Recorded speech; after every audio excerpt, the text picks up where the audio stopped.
देश विदेश तो प्रोग्राम दे नाल जुड़े सब दर्शकों का स्वागत है जी। आप सारिਆਂ ਨੂੰ जी आनू मेरे वालों आप सारिਆਂ ਨੂੰ प्यार भरी सत श्री अकाल। स्वागत है जी प्रोग्राम दे विच ते जिवें असीं खास तौर ते गलबात करदे हुंदे हां इस प्रोग्राम दे विच एक खास किताब दे बारे ते किताब दे करता दे बारे, किताब दे विषय वस्तु दे बारे। किताबां क्योंकि साडी जिंदगी दे विच बहुत खास थां रखदियां ने। ਸਾਹਿਤ ਤੇ ਸੰਗੀਤ ਸਾਡੀ ਜ਼ਿੰਦਗੀ ਦੇ ਵਿੱਚ ਅਹਿਮ ਥਾਂ ਰੱਖਦੇ ਨੇ। ਜੇਕਰ ਇਹਨਾਂ ਨੂੰ ਆਪਣੀ ਜ਼ਿੰਦਗੀ ਦੇ ਵਿੱਚੋਂ ਕੱਢ ਦਿੱਤਾ ਜਾਏ ਤਾਂ ਜ਼ਿੰਦਗੀ ਬੜੀ ਅਣਸੁਣੀ ਜਿਹੀ ਤੇ ਅਣਕਹੀ ਜਿਹੀ ਰਹਿ ਜਾਂਦੀ ਹੈ। ਮਿਸਾਲ ਦੇ ਤੌਰ ਤੇ ਜੇ ਸੰਗੀਤ ਦੀ ਗੱਲ ਕਰਦੇ ਹਾਂ ਤੇ ਸੰਗੀਤ ਜਦੋਂ ਸਾਡੇ ਕੋਲ ਨਾ ਇੰਨੀ ਕੁ ਸੂਝ ਹੁੰਦੀ ਹੈ ਕਿ ਸ਼ਬਦਾਂ ਨੂੰ ਸਮਝ ਸਕੀਏ ਤੇ ਨਾ ਹੀ ਇੰਨੀ ਸਮਝ ਹੁੰਦੀ ਹੈ ਕਿ ਸ਼ਬਦਾਂ ਜਾਂ ਲਫ਼ਜ਼ਾਂ ਦੇ ਰਾਹੀਂ ਆਪਣੀ ਗੱਲ ਕਹਿ ਸਕੀਏ। ਭੁੱਖ ਲੱਗਦੀ ਹੈ ਤਾਂ ਰੋਣ ਲੱਗ ਪੈਂਦੇ ਆ।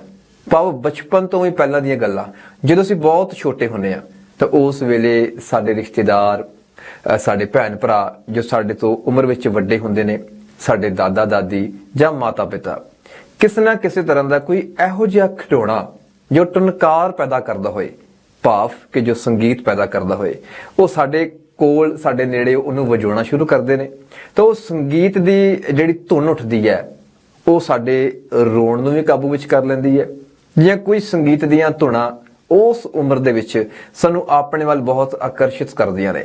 ਤਾਂ ਖਾਸ ਤੌਰ ਤੇ ਅਸੀਂ ਅੱਜ ਵੀ ਦੇਖਦੇ ਹਾਂ ਕਿ ਜਿਹੜੇ ਬੱਚੇ 3 ਸਾਲ ਤੋਂ ਛੋਟੇ ਨੇ ਉਹਨਾਂ ਵਾਸਤੇ ਜਿਹੜੇ ਮਿਊਜ਼ੀਕਲ ਟੁਆਇਜ਼ ਹੁੰਦੇ ਨੇ ਉਹ ਸਪੈਸ਼ਲ ਬਣਾਏ ਜਾਂਦੇ ਆ ਕਿਉਂਕਿ ਬੱਚੇ ਨੂੰ ਸੰਗੀਤ ਦੀਆਂ ਧੁਨਾਂ ਚੰਗੀਆਂ ਲੱਗਦੀਆਂ ਨੇ, ਸੰਗੀਤ ਦੀ ਟਨਕਾਰ ਚੰਗੀ ਲੱਗਦੀ ਹੈ। ਸੋ ਆ ਸਿੱਧੇ ਤੌਰ ਤੇ ਹੋ ਸਕਦਾ ਆ ਜਦੋਂ ਉਹ ਬੱਚਾ ਵੱਡਾ ਹੋ ਜਾਂਦਾ ਆ, ਪਰ ਜਵਾਨੀ ਵਿੱਚ ਹੁੰਦਾ ਆ, ਜੋਬਨ ਰੁੱਤੇ ਜਾਂਦਾ ਆ ਜਾਂ ਉਮਰ ਦਾ ਵੱਡਾ ਪੰਧ ਮੁਕਾ ਲੈਂਦਾ ਆ, ਉਹਦਾ ਸੁਭਾਅ ਇਹੋ ਜਿਹਾ ਨਾ ਹੋਵੇ ਕਿ ਉਹਨੂੰ ਕਿਸੇ ਵੀ ਤਰ੍ਹਾਂ ਦਾ ਸੰਗੀਤ ਪਸੰਦ ਹੋਵੇ, ਪਰ ਬਾਵਜੂਦ ਇਸ ਦੇ ਬਚਪਨ ਦੇ ਵਿੱਚ ਹੀ ਸੰਗੀਤ ਨਾਲ ਉਹਦਾ ਸਿੱਧੇ ਜਾਂ ਅਸਿੱਧੇ ਤੌਰ ਤੇ ਸੰਬੰਧ ਜੁੜ ਜਾਂਦਾ ਆ। ਤੇ ਉਸ ਤੋਂ ਬਾਅਦ ਸ਼ੁਰੂਆਤ ਹੁੰਦੀ ਹੈ ਸਾਹਿਤ ਦੀ। ਬੇਸ਼ੱਕ ਤੇ ਸਾਹਿਤ ਜੋ ਅਸੀਂ ਸਕੂਲ ਦੇ ਵਿੱਚ ਜਦੋਂ ਅਸੀਂ ਮਦਰਸੇ ਜਾਂਦੇ ਹਾਂ, ਸਕੂਲ ਜਾਂਦੇ ਹਾਂ, ਕਾਲਜ ਯੂਨੀਵਰਸਿਟੀਆਂ ਵਿੱਚ ਜਾਂਦੇ ਹਾਂ ਤੇ ਪੜ੍ਹਾਇਆ ਤਾਂ ਸਾਨੂੰ ਉੱਥੇ ਵੀ ਸਾਹਿਤ ਹੀ ਜਾਂਦਾ ਆ, ਜੋ ਸਿੱਧੇ ਜਾਂ ਅਸਿੱਧੇ ਤੌਰ ਤੇ ਅਸੀਂ ਸਾਹਿਤ ਦੇ ਨਾਲ ਵੀ ਜੁੜ ਜਾਂਦੇ ਹਾਂ। ਤੇ ਜੋ ਲੋਕ ਸਕੂਲੀ ਸਿਲੇਬਸ ਤੋਂ ਵੱਖਰੇ ਤੌਰ ਤੇ ਸਾਹਿਤ ਪੜ੍ਹਦੇ ਨੇ ਉਹਨਾਂ ਦੀ ਸਮਝ, ਸੂਝ ਤੇ ਸਿਆਣਪ ਰੈਗੂਲਰ ਪੜ੍ਹਨ ਵਾਲੇ ਵਿਦਿਆਰਥੀ ਨਾਲੋਂ ਕਿਤੇ ਵਧੇਰੇ ਹੁੰਦੀ ਹੈ। ਜੋ ਵਿਦਿਆਰਥੀ ਲਾਇਬ੍ਰੇਰੀਆਂ ਵਿੱਚ ਜਾਂਦੇ ਨੇ ਉਹ ਵੱਧ ਸਿਆਣੇ, ਵੱਧ ਸੰਵੇਦਨਸ਼ੀਲ, ਵੱਧ ਗੰਭੀਰਤਾ ਤੇ ਸੰਜੀਦਗੀ ਦੇ ਨਾਲ ਬੜੀ ਪਕੜ ਦੇ ਵਿੱਚ ਆਪਣੀ ਗੱਲ ਨੂੰ ਸਹੀ ਸਾਬਤ ਕਰ ਸਕਦੇ ਨੇ। ਸੋ ਇਥੋਂ ਅੰਦਾਜ਼ਾ ਲਾ ਸਕਦੇ ਆ ਕਿ ਸਾਹਿਤ ਔਰ ਸੰਗੀਤ ਦੇ ਨਾਲ ਸਾਡਾ ਸੰਬੰਧ ਕਿੰਨਾ ਕੁ ਜ਼ਰੂਰੀ ਹੈ ਤੇ ਹਰ ਕਿਸੇ ਦਾ ਜੁੜਿਆ ਵੀ ਰਿਹਾ ਹੈ, ਪਰ ਜਿਨ੍ਹਾਂ ਨੇ ਤੋੜ ਲਿਆ ਹੈ ਉਹ ਜ਼ਿੰਦਗੀ ਬੜੀ ਬੇਰਸੀ ਜੀ ਹੋ ਜਾਂਦੀ ਹੈ, ਬੇਜ਼ਾਰ ਜੀ ਜ਼ਿੰਦਗੀ ਮਹਿਸੂਸ ਹੁੰਦੀ ਹੈ। ਸੋ ਕੋਸ਼ਿਸ਼ ਹੈ ਇਸ ਪ੍ਰੋਗਰਾਮ ਦੇ ਰਾਹੀਂ ਤੁਹਾਨੂੰ ਸਾਹਿਤ ਦੇ ਰੂਬਰੂ ਕਰਾਇਆ ਜਾਏ, ਕੁਝ ਅਜਿਹਾ ਸਾਹਿਤ ਜੋ ਸਾਨੂੰ ਪ੍ਰੇਰਨਾ ਦਿੰਦਾ ਹੋਏ, ਜੋ ਸਾਡਾ ਮਨੋਰੰਜਨ ਕਰਦਾ ਹੋਏ, ਜਿਹਦੇ ਵਿੱਚ ਸਾਡੀ ਦਿਲਚਸਪੀ ਹੋਏ। ਕੁਝ ਅਜਿਹੀਆਂ ਕਿਤਾਬਾਂ ਜੋ ਸਾਨੂੰ ਦੱਸਦੀਆਂ ਨੇ ਜ਼ਿੰਦਗੀ ਦੇ ਵਿੱਚ ਕੀ ਕੁਝ ਹੋ ਸਕਦਾ ਹੈ, ਜ਼ਿੰਦਗੀ ਦੇ ਕਿਹੜੇ-ਕਿਹੜੇ ਮੋੜ ਤੇ ਕਿੱਦਾਂ ਦੇ ਤਜਰਬੇ ਹੁੰਦੇ ਨੇ ਹੋਰਨਾਂ ਲੋਕਾਂ ਦੇ। ਜਦੋਂ ਅਸੀਂ ਪ੍ਰਿੰਸੀਪਲ ਸੁਜਾਨ ਸਿੰਘ ਦੇ ਬਾਰੇ ਪੜ੍ਹਦੇ ਹਾਂ, ਬੜੀ ਕਮਾਲ ਦੀ ਗੱਲ ਲਿਖਦੇ ਨੇ। ਕਹਿੰਦੇ ਸਾਹਿਤਕਾਰ ਜਿਹੜਾ ਆ ਉਹ ਸਾਹਿਤ ਦੇ ਵਿੱਚ ਬਹੁਤਾ ਆਪਣਾ ਜੀਵਨ ਹੀ ਲਿਖ ਦਿੰਦਾ ਆ।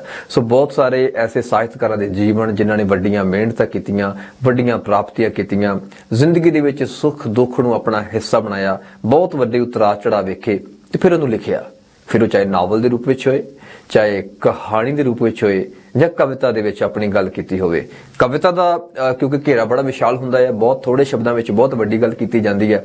ਸ਼ਾਇਦ ਇਹੀ ਕਾਰਨ ਹੈ ਜਦੋਂ ਅਸੀਂ ਸਿੱਖ ਇਤਿਹਾਸ ਦੀ ਗੱਲ ਕਰਦੇ ਹਾਂ, ਸਿੱਖ ਪਰੰਪਰਾਵਾਂ ਦੀ ਗੱਲ ਕਰਦੇ ਹਾਂ, ਪੰਜਾਬ ਦੇ ਇਤਿਹਾਸ ਦੀ ਗੱਲ ਕਰਦੇ ਹਾਂ, ਜਿਹਨੂੰ ਗੁਰੂ ਔਰ ਪੀਰਾਂ ਦੀ ਧਰਤੀ ਕਿਹਾ ਜਾਂਦਾ ਹੈ, ਤੇ ਉੱਥੇ ਜਿਹੜਾ ਸਾਹਿਤ ਲਿਖਿਆ ਹੈ, ਚਾਹੇ ਬਾਬਾ ਬੁੱਲੇ ਸ਼ਾਹ ਦੀ ਗੱਲ ਕਰਦੇ ਹਾਂ, ਬਾਬਾ ਫਰੀਦ ਜੀ ਦੀ ਗੱਲ ਕਰਦੇ ਹਾਂ ਜਾਂ ਬਾਬਾ ਨਾਨਕ ਜੀ ਦੀ ਗੱਲ ਕਰਦੇ ਹਾਂ, ਤੇ ਉੱਥੇ ਜਿਹੜਾ ਸਾਹਿਤ ਹੈ ਉਹ ਸਾਨੂੰ ਕਾਵਿ ਰੂਪ ਦੇ ਵਿੱਚ ਹੀ ਮਿਲਦਾ ਆ। ਫਿਰ ਸਮਾਂ ਬਦਲਿਆ, ਵਾਰਤਕ ਨੇ ਰੂਪ ਧਾਰਨ ਕੀਤਾ, ਸਮਾਂ ਬਦਲਿਆ, ਕਹਾਣੀ ਆਈ, ਛੋਟੀ ਕਹਾਣੀ ਆਈ, ਗਜ਼ਲ, ਦੋਹੇ। ਸੋ ਸਮੇਂ ਦੇ ਨਾਲ ਨਾਲ ਸੁਭਾਅ ਵੀ ਚੇਂਜ ਹੋਇਆ, ਸਮੇਂ ਦੇ ਨਾਲ ਨਾਲ ਸਾਹਿਤ ਨੇ ਵੀ ਆਪਣੇ ਰੂਪ ਬਦਲੇ ਤੇ ਸਾਹਿਤ ਇਹੋ ਜਿਹਾ ਸਮਾਂ ਵੀ ਆਇਆ ਕਿ ਫਿਲਮਾਇਆ ਜਾਣ ਲੱਗ ਪਿਆ ਤੇ ਫਿਲਮਾਂ ਦੇ ਰੂਪ ਵਿੱਚ, ਸਿਨੇਮਾ ਦੇ ਰੂਪ ਵਿੱਚ ਸਾਹਿਤ ਸਾਡੇ ਸਾਹਮਣੇ ਆਇਆ। ਸੋ ਅੱਜ ਦੋਸਤੋ ਜਿਹੜੀ ਕਿਤਾਬ ਦੀ ਗੱਲਬਾਤ ਕਰਨੀ ਹੈ, ਕਿਉਂਕਿ ਸਾਹਿਤ ਦੇ ਨਾ ਵੱਖ-ਵੱਖ ਰੂਪ ਹੁੰਦੇ ਨੇ। ਜਿਵੇਂ ਅਸੀਂ ਅਕਸਰ ਜ਼ਿਕਰ ਕਰਦੇ ਹੁੰਦੇ ਆ ਕਿ ਪੰਜਾਬ ਦੇ ਸਾਹਿਤਕਾਰ ਕਿਹੜੇ ਨੇ, ਭਾਰਤ ਦੇਸ਼ ਦੇ ਮਕਬੂਲ ਸਾਹਿਤਕਾਰ ਕਿਹੜੇ ਨੇ, ਡਾਕਟਰ ਰਵਿੰਦਰਨਾਥ ਟੈਗੋਰ ਦਾ ਜ਼ਿਕਰ ਹੁੰਦਾ ਆ ਜਾਂ ਸਵਾਮੀ ਵਿਵੇਕਾਨੰਦ ਜੀ ਦਾ ਜ਼ਿਕਰ ਹੁੰਦਾ ਆ ਜਾਂ ਹੋਰ ਵੱਡੇ ਸਾਹਿਤਕਾਰਾਂ ਦਾ ਜ਼ਿਕਰ ਹੁੰਦਾ ਆ। ਇਸੇ ਤਰ੍ਹਾਂ ਜਦੋਂ ਅਸੀਂ ਅੰਗਰੇਜ਼ੀ ਸਾਹਿਤ ਦੀ ਗੱਲ ਕਰਦੇ ਆ ਉੱਥੇ ਵੀ ਅਰਸਤੂ ਦਾ ਜ਼ਿਕਰ ਹੁੰਦਾ ਆ, ਉੱਥੇ ਹੋਰ ਵੱਡੇ ਵੱਡੇ ਸਾਹਿਤਕਾਰਾਂ ਦਾ, ਸ਼ੇਕਸਪੀਅਰ ਦਾ ਜ਼ਿਕਰ ਹੁੰਦਾ ਆ। ਸੋ ਇਹ ਸਾਰੀਆਂ ਚੀਜ਼ਾਂ ਜਿਹੜੀਆਂ ਵਾ ਉਹਨਾਂ ਦੇ ਵੱਡੇ ਸਾਹਿਤਕਾਰਾਂ ਦੇ ਜ਼ਿਕਰ ਜਿਹੜੇ ਨੇ ਉਹ ਸਾਡੇ ਆਉਂਦੇ ਨੇ। ਸੋ ਅੱਜ ਜਿਹੜੀ ਕਿਤਾਬ ਦੀ ਗੱਲਬਾਤ ਕਰਾਂਗੇ ਉਹ ਸ਼ਾਇਦ ਇਸੇ ਤਰ੍ਹਾਂ ਦੀ ਹੈ।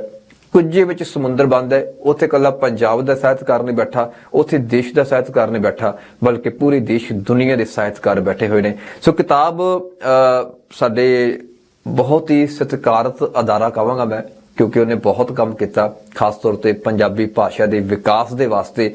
ਸੋ publication bureau Punjabi University Patiala, ਜੋ ਲੰਮੇ ਸਮੇਂ ਤੋਂ ਪੰਜਾਬੀ ਭਾਸ਼ਾ ਦੇ ਵਿਕਾਸ, ਪ੍ਰਚਾਰ ਔਰ ਪ੍ਰਸਾਰ ਵਾਸਤੇ ਯਤਨਸ਼ੀਲ ਹੈ। ਬਹੁਤ ਸਾਰੀਆਂ ਇਹਨਾਂ ਨੇ ਦੇਸ਼ ਦੁਨੀਆ ਦੀਆਂ ਵੱਖ-ਵੱਖ ਭਾਸ਼ਾਵਾਂ ਵਿੱਚ ਛਪੀਆਂ ਹੋਈਆਂ ਕਿਤਾਬਾਂ ਦਾ ਪੰਜਾਬੀ ਤਰਜਮਾ ਕੀਤਾ ਤੇ ਪੰਜਾਬੀ ਸਾਹਿਤ ਨੂੰ ਹੋਰ ਵੀ ਵਡਮੁੱਲਾ ਕੀਤਾ, ਹੋਰ ਵੀ ਅਮੀਰ ਕੀਤਾ। ਸੋ ਜਿਹੜੀ ਕਿਤਾਬ ਮੇਰੇ ਕੋਲ ਹੈ ਇਹ ਅਨੁਵਾਦਕ ਨੇ ਪ੍ਰੋਫੈਸਰ ਅਸ਼ਰੂ ਸਿੰਘ ਜੀ, ਜੋ ਆਪ ਇੱਕ ਬਹੁਤ ਹੰਡੇ ਹੋਏ ਸਾਹਿਤਕਾਰ ਨੇ, ਜਿਨ੍ਹਾਂ ਦੀ ਆਪ ਦੀ ਕਲਮ ਦੇ ਵਿੱਚ ਵੀ ਬਹੁਤ ਕਮਾਲ ਦੀ ਰਵਾਨਗੀ ਹੈ ਤੇ ਪ੍ਰੋਫੈਸਰ ਅਸ਼ਰੂ ਸਿੰਘ ਜੀ ਦਾ ਲਿਖਿਆ ਹੋਇਆ ਸਾਹਿਤ ਵੀ ਜਿਹੜਾ ਹੈ ਉਹ ਪੜ੍ਹਨ ਯੋਗ ਹੈ। ਪਰ ਅੱਜ ਅਸੀਂ ਗੱਲ ਕਰਨੀ ਹੈ publication bureau Punjabi University Patiala ਵੱਲੋਂ ਛਾਪੀ ਗਈ, ਪ੍ਰਕਾਸ਼ਿਤ ਕੀਤੀ ਗਈ ਕਿਤਾਬ ਵਿਸ਼ਵ ਦੀਆਂ ਅਮਰ ਕਹਾਣੀਆਂ, ਵਿਸ਼ਵ ਦੀਆਂ ਅਮਰ ਕਹਾਣੀਆਂ ਦਾ ਪੰਜਾਬੀ ਅਨੁਵਾਦ। ਮੈਂ ਕਹਾਣੀਆਂ ਦੀ ਗੱਲ ਕਰਦਾ ਹਾਂ ਤੇ ਇਸ ਕਿਤਾਬ ਦੇ ਵਿੱਚ ਲਗਭਗ 24 ਕਹਾਣੀਆਂ ਨੇ ਔਰ ਵੱਖ-ਵੱਖ ਲੇਖਕਾਂ ਦੇ ਵੱਲੋਂ ਤੇ ਵੱਖ-ਵੱਖ ਵਿਸ਼ਿਆਂ ਤੇ ਔਰ ਵਿਸ਼ੇ ਬਾਕਮਾਲ।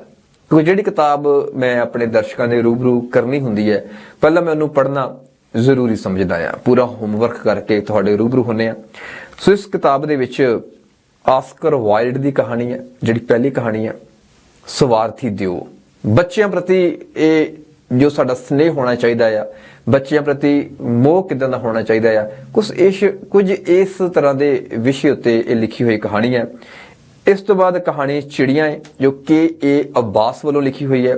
ਫਿਰ ਇੱਕ ਕੱਪ ਚਾਹ, ਬਾ ਕਮਾਲ ਦੀ ਕਹਾਣੀ ਹੈ ਜੀ, ਕੇ ਮੈਨਸਫੀਲਡ ਦੀ ਲਿਖੀ ਹੋਈ ਕਹਾਣੀ ਹੈ। ਫਿਰ ਸਿਸਟਰ ਨਿਵੇਦਿਤਾ ਜੋ ਇੰਡੀਆ ਤੋਂ ਨੇ, ਉਹਨਾਂ ਦੀ ਕਹਾਣੀ ਹੈ। ਓ ਹੈਨਰੀ ਦੀ ਕਹਾਣੀ ਹੈ। ਆਰ ਕੇ ਨਾਰਾਇਣ, ਐਂਟਨ ਚੈਖੋਵ ਦੀ ਕਹਾਣੀ, H.G. ਵੈਲਜ਼ ਦੀ ਕਹਾਣੀ, ਜਰੋਮ ਦੀ ਲਿਖੀ ਹੋਈ ਕਹਾਣੀ ਨੇਤਰਹੀਨਾਂ ਦਾ ਦੇਸ਼, H.G. ਵੈਲਜ਼, ਅੰਕਲ ਪੋਜਰ ਤਸਵੀਰ ਟੰਗਦਾ ਹੈ। ਇਹ ਹਾਸੇ ਵਾਲੀ ਕਹਾਣੀ ਹੈ। ਮੈਂ ਜ਼ਿਕਰ ਕਰਦਾ ਹੁੰਨਾ ਕਿ ਸਾਹਿਤ ਦੀ ਇੱਕ ਖਾਸੀਅਤ ਹੈ, ਤੁਸੀਂ ਇਹਨੂੰ ਵੀ ਆਪਣੇ ਸੁਭਾਅ ਦੇ ਮੁਤਾਬਕ ਜਾਂ ਮਾਹੌਲ ਨੂੰ ਬਦਲਣ ਵਾਸਤੇ ਸਾਹਿਤ ਨਾਲ ਜੁੜ ਸਕਦੇ ਹੋ। ਤੁਸੀਂ ਹੱਸਣਾ ਪਸੰਦ ਕਰਦੇ ਹੋ ਤੇ ਹਾਸ ਸਾਹਿਤ ਪੜ੍ਹ ਸਕਦੇ ਹੋ। ਤੁਸੀਂ ਚਾਹੁੰਦੇ ਹੋ ਆਪਣੇ ਇਤਿਹਾਸ ਵਿਰਸੇ ਬਾਰੇ, ਤੁਸੀਂ ਇਤਿਹਾਸਕ ਸਾਹਿਤ ਪੜ੍ਹ ਸਕਦੇ ਹੋ। ਤੇ ਜੇ ਤੁਸੀਂ ਮਨੋਰੰਜਨ ਕਰਨਾ ਚਾਹੁੰਦੇ ਹੋ ਤਾਂ ਕਹਾਣੀਆਂ ਇੱਕ ਸਭ ਤੋਂ ਵਧੀਆ ਬਦਲ ਹੋ ਸਕਦੀਆਂ ਨੇ।